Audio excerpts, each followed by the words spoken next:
Conto A Baleia, de Graciliano Ramos, voz Shirley Gabriela. A cachorra-baleia estava para morrer. Tinha emagrecido, o pelo caía-lhe em vários pontos. As costelas avultuavam no fundo roseu, onde manchas escuras supuravam e sangravam, cobertas de moscas. As chargas da boca e a extração dos beiços dificultavam-lhe a comida e a bebida. Por isso, Fabiano imagina que ela estivesse com o princípio de hidrofobia e amarrara-lhe no pescoço um rosário de sabugos de milho queimados. Mas Baleia, sempre de mal a pior, roçava-se nas estacas do curral ou metia-se no mato, impaciente. Enxotava os mosquitos sacudindo as orelhas murchas, agitando a cauda pelada e curta, grossa na base, cheia de moscas, semelhantes a uma cauda de cascavel. Então Fabiano resolveu matá-la. Foi buscar a espingarda de prendeira, lixou-a, limpou com saca-trapo e fez tensão de carregá-la bem, para a cachorra não sofrer muito. Sim, a Vitória fechou-se na camarinha, rebocando os meninos assustados que adivinham a desgraça, e não se cansavam de repetir a mesma pergunta: vão bulir com a baleia? Tinham visto o chubeiro e o polvarinho. Os modos de Fabiano afligiam-nos, davam-lhe a suspeita de que Baleia corria perigo. Ela era como uma pessoa da família, brincavam juntos os três, para bem dizer, não se diferenciavam, rebolavam na areia do rio e nos estrumes fofos que ia subindo, ameaçavam cobrir o chiqueiro das cabras. Quiseram mexer na tamarela e abrir a porta, mas sim a Vitória levou-os para a cama de varas, deitou-os e esforçou-se para tapar-lhes os ouvidos. Prendeu a cabeça do mais velho entre as coxas e espalmou as mãos nas orelhas do segundo. Como os pequenos resistiam, aperreou-se e tratou de subjugá-los, resmungando com energia. Ela também tinha um coração pesado, mas resignava-se. Naturalmente, a decisão de Fabiano era necessária e justa. Pobre da baleia. Escutou, ouviu o rumor do chumbo que se derramava no cano da arma, as pancadas surdas da vareta na bucha. Suspirou. Coitadinho da baleia. Os meninos começaram a gritar e espernear. Como se a Vitória tinha relaxado os músculos, deixou escapar o mais taludo e soltou uma praga. Capeta excomungado. Na luta que travou para segurar de novo o filho rebelde, zangou-se de verdade, safadinho. Atirou um cocorote ao crânio enrolado na coberta vermelha e na saia de ramagens. Pouco a pouco, a cólera diminuiu, e sim a Vitória, embalando as crianças, enjoou-se da cadela achacada, gargarejou murmúrios e nomes feios. Bicho nojento, babão. Inconveniência deixar cachorro doido solto em casa, mas compreendia que estava sendo severa demais. Achava difícil Baleia endoidecer e lamentava que o marido não houvesse esperado mais um dia para ver se realmente a execução era indispensável. Nesse momento, Fabiano andava no copiar, batendo castanholas com os dedos. Sim, a Vitória encolheu o pescoço e tentou encostar os ombros às orelhas. Como isto era impossível, levantou um pedaço da cabeça. Fabiano percorreu o alpendre, olhando as barrunas e as porteiras, acuçando o cão invisível contra animais invisíveis. Eco, eco.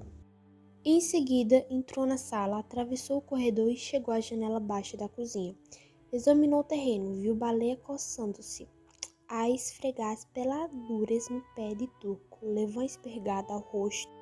A cachorra espiou o dono desconfiada, enroscou-se no troco e foi se desviando até ficar do outro lado da árvore, agachada e à risca, mostrando apenas as pupilas negras. Aborrecido com esta manobra, Fabiano saltou à janela, esgueirou-se ao longo da cerca do curral, deteve-se no mourão do canto e levou de novo a arma ao rosto. Como o animal estivesse de frente e não apresentasse bom alvo, adiantou-se mais alguns passos. Ao chegar às cantigueiras, modificou a pontaria e puxou o gatilho. A carga alcançou os quartos de Baleia, que se pôs a latir desesperadamente. Ouvindo o tiro e os latidos, Sinha Vitória pegou-se à Virgem Maria e os meninos rolaram na caca chorando alto. Fabiano recolheu-se. A baleia fugiu precipitada, rodeou o barreiro, entrou no quintalzinho da esquerda, passou rente aos craveiros e às panelas de losna, meteu-se por um buraco da cerca e ganhou o pátio, correndo em 3 pés.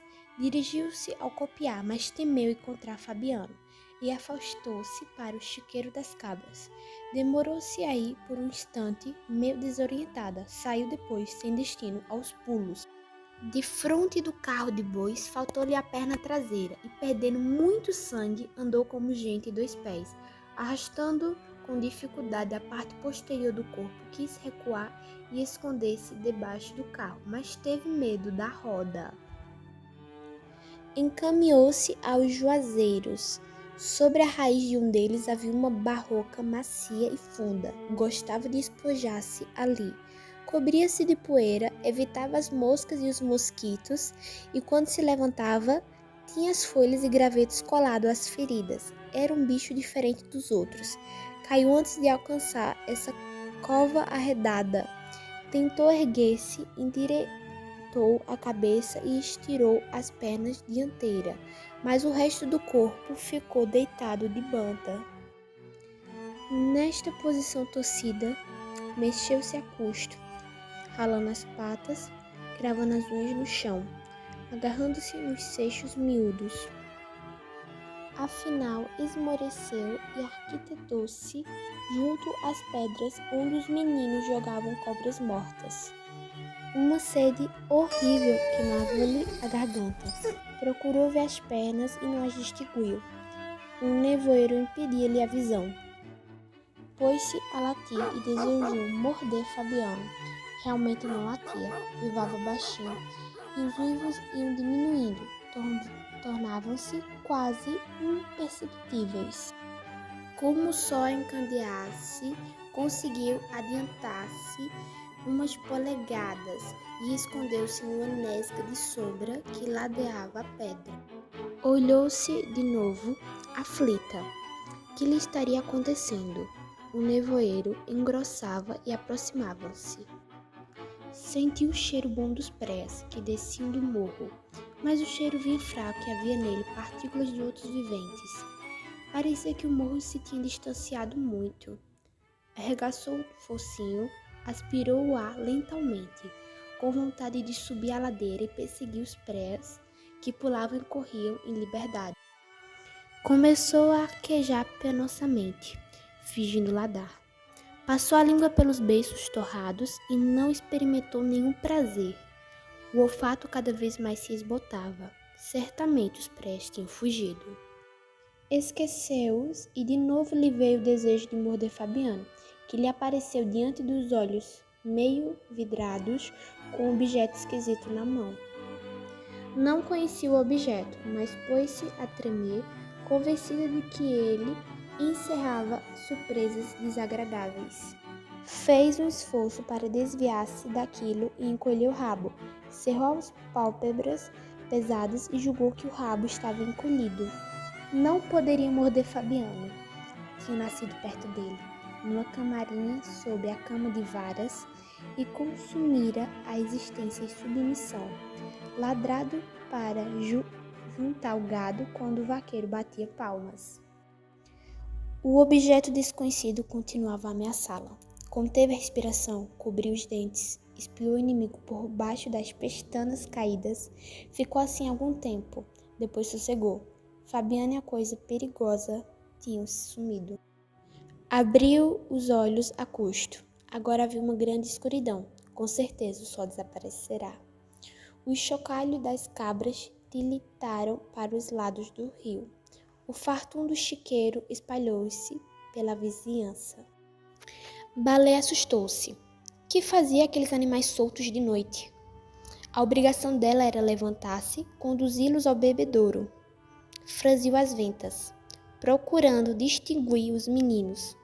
Estranhou a ausência deles. Não se lembrava de Fabiano. Tinha havido um desastre, mas Baleia não atribuía a esse desastre a importância em que se achava. Nem percebia que estava livre de responsabilidades. Uma angústia apertou-lhe o pequeno coração. Precisava vigiar cabras. Aquela hora, cheiros de sussurranas deviam andar pelas ribanceiras, rondar as moitas afastadas. Felizmente os meninos dormiam na esteira, por baixo do caripó onde Sinha Vitória guardava o cachimbo. Uma noite de inverno gelada e nevoenta cercava a criaturinha. Silêncio completo, nenhum sinal de vida nos arredores. O galo velho não cantava no poleiro, nem Fabiano roncava na cama de varas. Estes sons não interessavam Baleia, mas quando o galo batia as asas e Fabiano se virava, emanações familiares revelavam-lhe a presença deles. Agora parecia que a fazenda se tinha despovoado. Baleia respirava depressa, a boca aberta, os queixos desgovernados, a língua pendente e insensível. Não sabia o que tinha sucedido. O estrondo, a pancada que recebera no quarto e a viagem difícil no barreiro ao fim do pátio desvaneciam-se no seu espírito. Provavelmente estava na cozinha, entre as pedras que serviam de trempe. Antes de se deitar, Sinha Vitória retirava dali os carvões e as cinzas. Varria com um molho de vassourinha o chão queimado, e aquele ficava um bom lugar para cachorro descansar. O calor afogueitava as pulgas, a terra se amaciava e, findo os conchegos, numerosos prés corriam e saltavam. Um formigueiro de prés invadiam a cozinha. A tremura subia, deixava a barriga e chegava ao peito de Baleia. Do outro peito para trás era tudo insensibilidade e esquecimento, mas o resto do corpo se arrepiava. Espinhos de mandacaru penetravam na carne, meio comida pela doença. Baleia encostava a cabecinha fatigada na pedra. A pedra estava fria. Certamente Sinha Vitória tinha deixado o fogo apagar-se muito cedo. Baleia queria dormir, acordaria feliz no mundo cheio de preás e lamberia as mãos de Fabiano, um Fabiano enorme. As crianças se esponjariam com ela, rolariam num pátio enorme, no chiqueiro enorme. O mundo ficaria todo cheio de preás gordos, preás enormes.